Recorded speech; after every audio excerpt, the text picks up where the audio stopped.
തിരുവേഗപ്പുറയിൽ പുഴയിൽ ഒഴുക്കിൽപ്പെട്ട തിരുവേഗപ്പുറ തോട്ടത്തിൽ ശിവദാസന്റെ മൃതദേഹം കണ്ടെത്തി.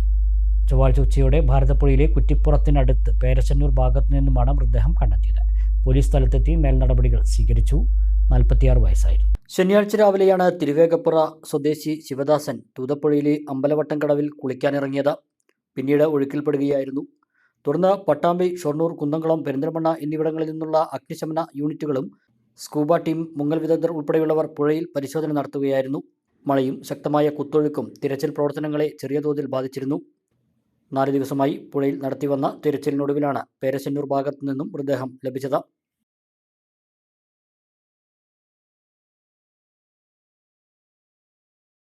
ഇമ്മാനുവൽ സിൽക്ക് ഷോറൂമുകളിൽ സമ്മാന പെരുമഴയുമായി ഇമ്മാനുവൽ ഓണം പൊന്നോണം. ഓരോ പർച്ചേസിനൊപ്പം ലഭിക്കുന്ന സമ്മാന കൂപ്പൺ നറുക്കെടുപ്പിലൂടെ ദിവസേന നേടാം നിരവധി സമ്മാനങ്ങൾ. ഈ ഓണക്കാലം ഇമ്മാനുവൽ സിൽക്സിനൊപ്പം ആഘോഷമാക്കാൻ ഏവർക്കും സ്വാഗതം.